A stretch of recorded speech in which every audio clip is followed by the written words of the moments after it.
Assalamualaikum warahmatullahi wabarakatuh. Halo sahabat semuanya.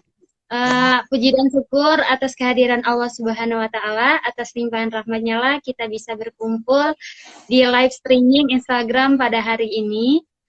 Salawat beriring salam, tak lupa juga kita haturkan, kita curahkan kepada Nabi Agung kita, Nabi besar kita, siapa lagi kalau bukan Nabi Muhammad Sallallahu Alaihi Wasallam. Bismillahirrahmanirrahim. Rabbi sholli sadri wa yassir amri wahlul 'uqdatam min lisani yafqahu qawli.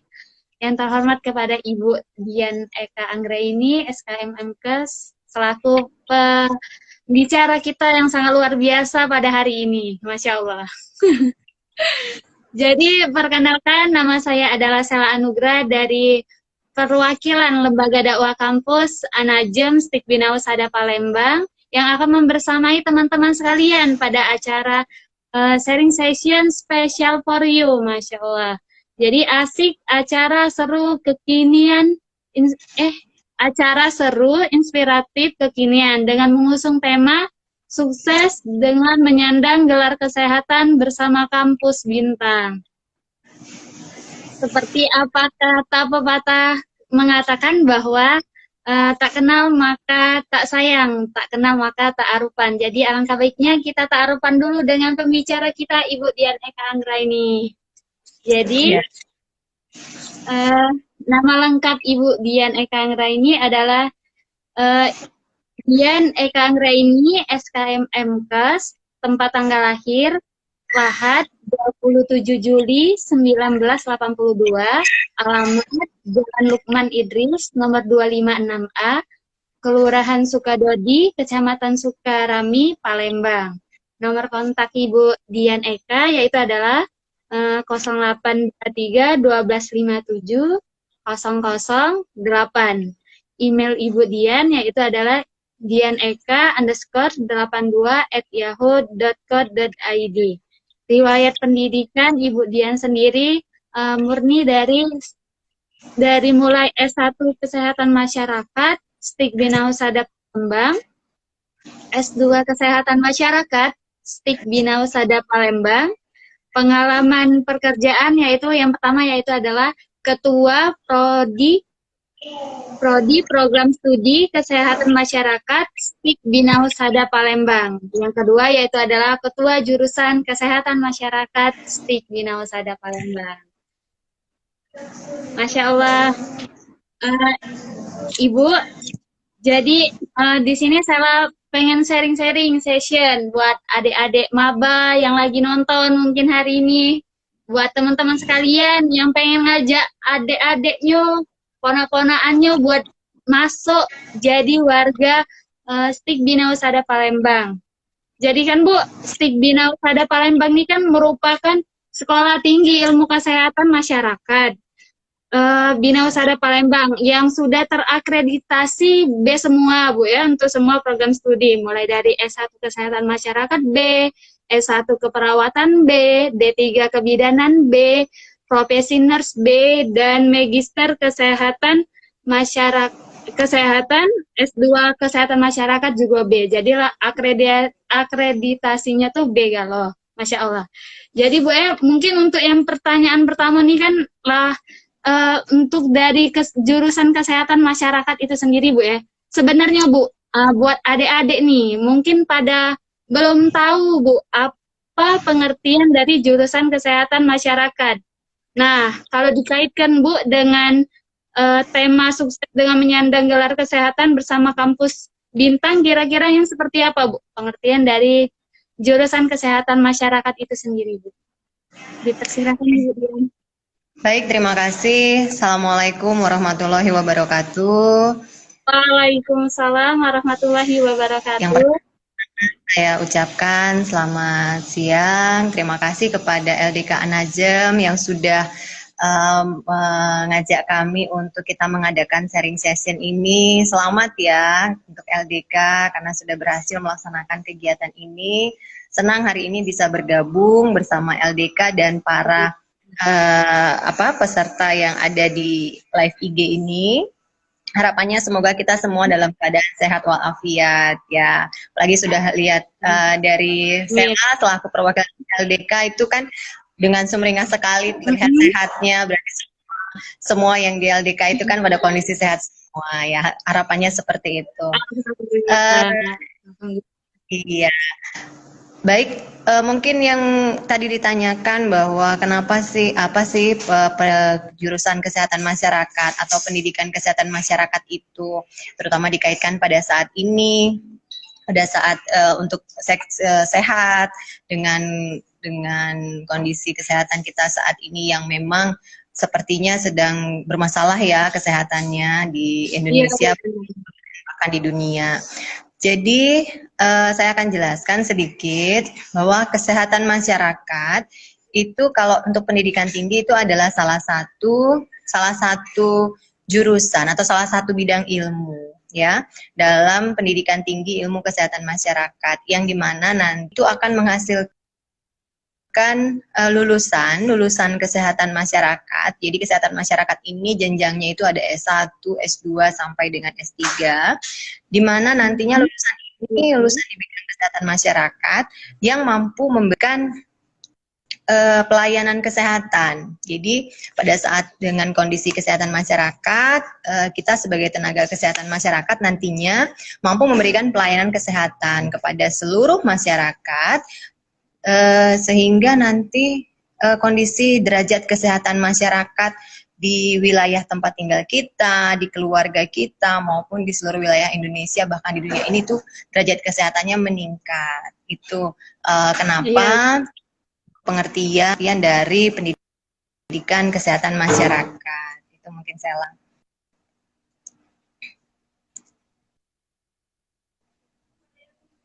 Iya Ibu.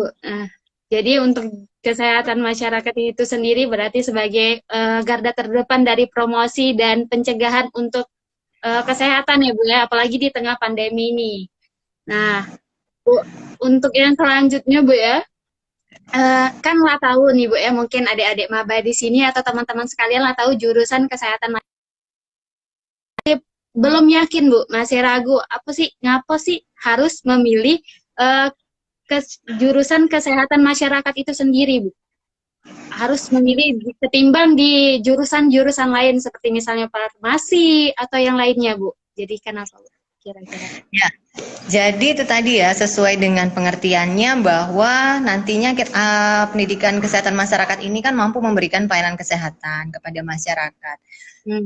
Mengapa sih harus memilih jurusan kesehatan masyarakat? Ya kalau saya berpikirnya itu memang kita pada kondisi sekarang itu harus memilih jurusan kesehatan masyarakat. Seperti yang saya bilang tadi bahwa sebelum kita melakukan kegiatan yang lain di bidang kesehatan itu utamanya adalah promotif dan preventif. Di dalam bidang ilmu Kesmas, spesial sekali itu adalah promotif dan preventif. Itu menjadi tugas dari Kesmas. Banyak permasalahan kesehatan masyarakat saat ini di masyarakat, baik di keluarga maupun di masyarakat. Karena kita punya prinsipnya itu lebih baik mencegah daripada mengobati. Ya, jadi di bidang ilmu kesehatan masyarakat kita nanti akan diberikan ilmu untuk promotif dan preventif. Promotifnya itu adalah bagaimana kita mempromosikan gerakan hidup sehat, kemudian bagaimana kita mencegah atau mengendalikan penyakit di masyarakat. Nah, itu untuk kita nanti akan mempromosikan, karena kita juga nanti bisa dari sana juga kita bisa mengedukasi atau memberikan pendidikan kepada masyarakat untuk hal-hal yang yang bersifat untuk pencegahan penyakit maupun meningkatkan derajat kesehatan masyarakat. Kemudian untuk preventif, jadi kita itu sebagai tenaga kesehatan masyarakat nantinya itu bisa tahu atau bisa melakukan pencegahan terlebih dahulu sebelum penyakit itu menyerang atau penyakit itu terjadi. Ya, jadi kita memiliki kemampuan untuk mencegah, dan kita pun mengedukasi masyarakat bagaimana sih bisa mencegah penyakit itu sehingga penyakit yang sudah ada ini bisa terjadinya bagaimana, kemudian pencegahannya bagaimana supaya penyakit ini tidak terjadi kembali dan tidak mewabah kembali di masyarakat kita ini. Nah, itu mungkin untuk untuk apa sih, kenapa sih kita harus memilih jurusan kesehatan masyarakat? Karena kemudian yang perlu saya sampaikan juga adalah untuk kesehatan masyarakat, Jadi Miracle itu seorang tenaga kesehatan masyarakat, dia nanti akan menjadi seorang manajer, inovator, researcher, apprenticer, komunitarian, leader maupun edukator. Jadi sudah punya profil sendiri, dan sudah tahu nanti ketika kenapa sih saya harus memilih jurusan kesehatan masyarakat, sudah tahu nanti saya akan menjadi apa, seperti apa profilnya. Itu mungkin Sela dari saya. Ya, Bu. Jadi, kenapa harus memilih jurusan kesehatan masyarakat? Ya, karena tadi ya, Bu, mereka tahu jadi seorang dokter, pemimpin, dan lain-lain. Bu, untuk pasti Bu ya, setelah tahu dari pengertian dan juga kenapa harus milih dari jurusan kesehatan masyarakat. Nah, untuk prospek kerjanya Bu, biasanya yang galak ditanyai sama adik-adik kan, ngapa sih Kak harus milih jurusan kesehatan masyarakat? Terus tuh, apa sih Kak prospek kerjanya setelah kita tuh dapat gelar dari kesehatan itu sendiri Bu? Ya, jadi banyaknya permasalahan kesehatan, ya. Jadi kan sekarang banyaknya permasalahan kesehatan yang ada di masyarakat. Itu kan permasalahan kesehatan itu timbul akibat dari perilaku dari manusia itu sendiri. Sehingga kita sebagai tenaga kesehatan nantinya itu memiliki tugas untuk mengatasi permasalahan kesehatan tersebut. Kemudian apa sih yang nanti akan menjadi apa sih Kesmas itu, seperti itu ya. Iya benar Bu. Bekerja di mana, karena orang taunya tenaga kesehatan yang lain itu jelas tempat kerjanya, oh di sini dengan tempat kerjanya, seperti itu ya. Mungkin menjadi pertanyaan, apa sih kalau saya memilih Kesmas nanti saya bekerjanya di mana, saya sebagai apa gitu ya. Padahal sebetulnya sekarang tenaga Kesmas itu sangat dibutuhkan saat ini, terutama apalagi sekarang sedang masa pandemi, sedang terjadi wabah penyakit, itu tenaga kesehatan masyarakat lah yang dibutuhkan. Bagaimana nanti bisa melakukan promosi atau melakukan pencegahan sehingga penyakit ini tidak menyebar atau bahkan itu. Kemudian selain tenaga kesehatan itu harus di mana gitu ya. Jadi kalau tenaga KM nantinya ketika sudah lulus, dia bisa di instansi pemerintahan, mungkin bisa di dinas kesehatan, di puskesmas, seperti misalkan masyarakat ketika datang ke puskesmas, dia melihat, oh SKM bisa ada di sana, kemudian di dinas kesehatan juga ada, itu untuk instansi kesehatan pemerintahan. Selain itu,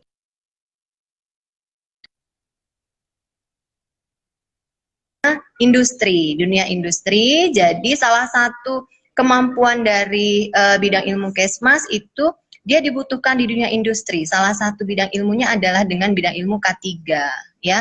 Apalagi di Bina Husada itu kita sudah lama memfasilitasi mahasiswa untuk di bidang ilmu K3. K3 ini adalah keselamatan dan kesehatan kerja, di mana K3 ini adanya di dunia industri. Ya, jadi seorang SKM dia akan belajar bagaimana dia bisa mengatasi potensi-potensi bahaya yang akan terjadi di tempat kerja, sehingga tidak akan ada bahaya yang terjadi atau tidak akan terjadi, meminimalisir terjadinya kecelakaan di tempat kerja. Itu yang bidang ilmu K3. Kemudian ada juga yang di rumah sakit seperti dari bidang ilmu gizi itu bisa. Kemudian itu kalau untuk melihat mau kemana sih. Nah selain itu ketika mahasiswa itu juga kita berikan di kampus, terutama di Bina Husada, kita juga memberikan ilmu entrepreneur.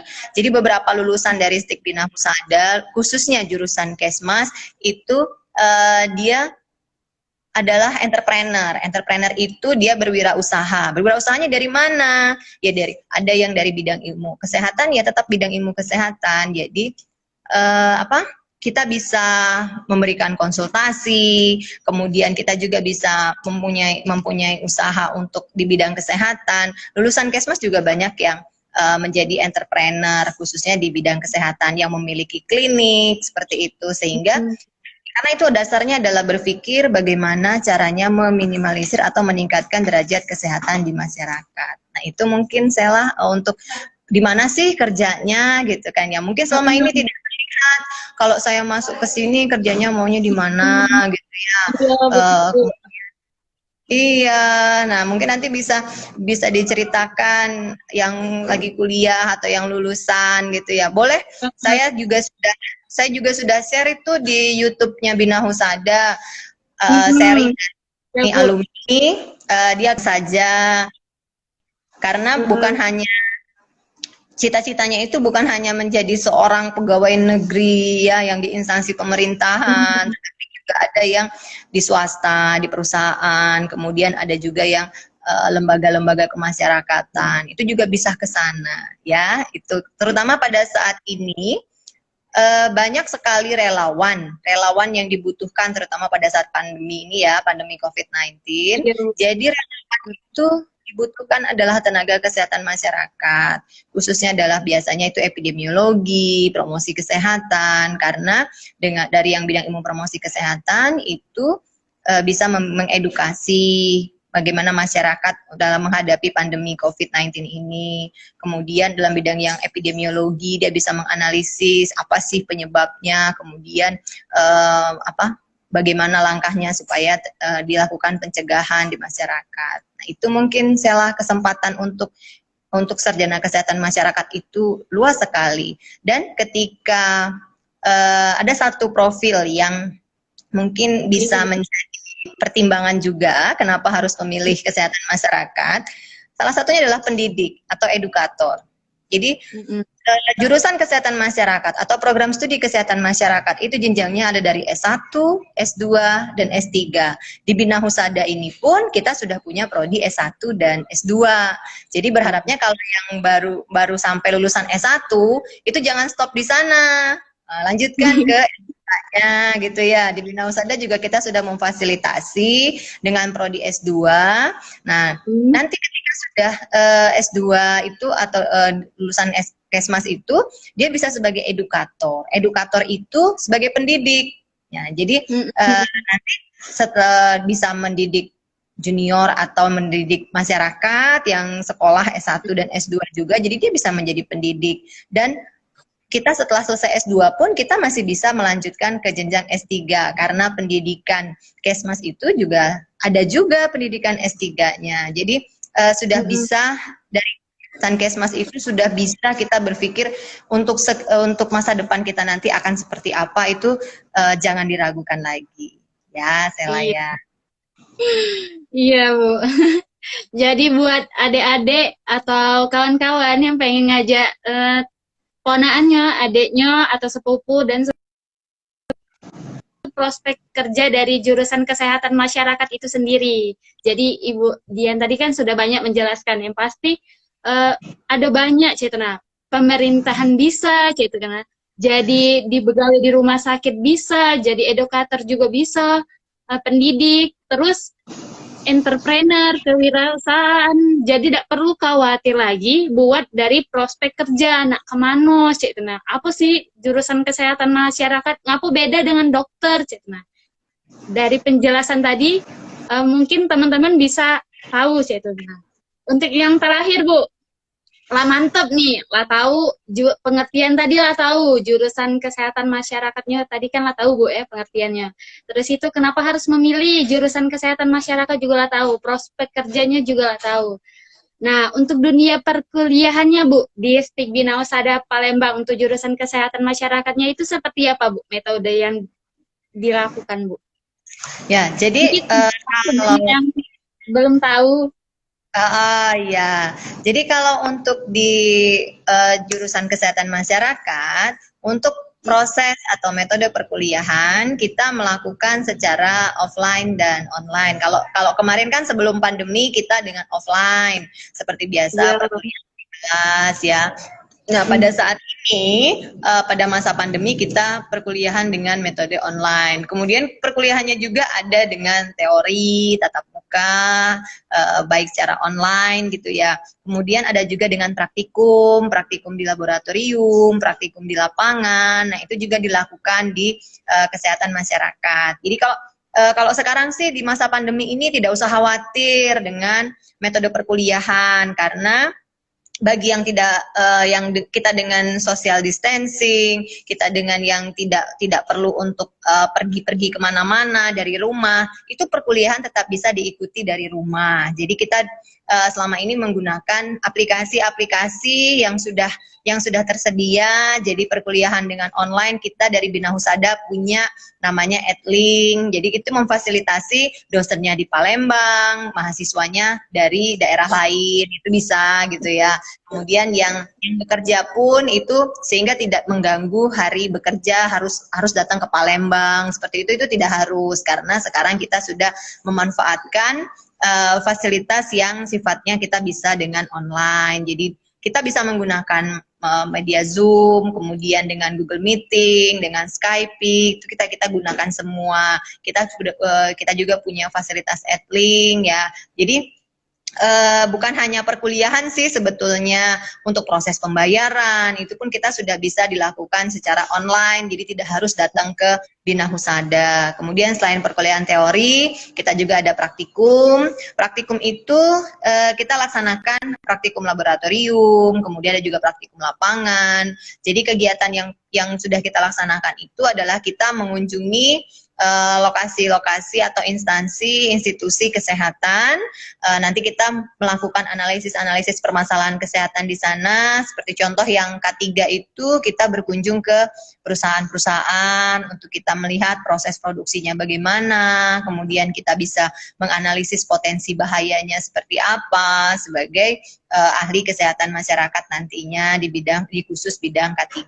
Kemudian kita juga di praktikum lapangan itu kita datang ke instansi-instansi yang kesehatan seperti puskesmas, rumah sakit. Di puskesmas itu kita menganalisis data-data penyakit yang ada di puskesmas. Kira-kira di wilayah kerja puskesmas ini penyakit yang tertinggi itu apa. Kemudian kita menganalisis, kita bisa tahu bagaimana, kenapa bisa terjadi dan bagaimana proses pencegahannya. Jadi perkuliahannya dilaksanakan secara ada teori, ada praktikumnya ada laboratorium, ada lapangan. Tapi jangan khawatir, di masa pandemi tidak harus datang ke Bina Husada, tidak harus capek-capek ke Palembang gitu ya. Bisa dilaksanakan dari rumah secara online. Kita pun dengan menggunakan Edlink juga sekarang kita sudah bisa langsung conference gitu ya, langsung conference. Jadi kami bisa melihat, oh ini mahasiswa juga bisa melihat, oh ini dosennya gitu. Nah, tapi tetap nanti ada saja pelaksanaan yang di Palembang seperti itu. Nah, itu jadi jangan ragu ya semuanya untuk memilih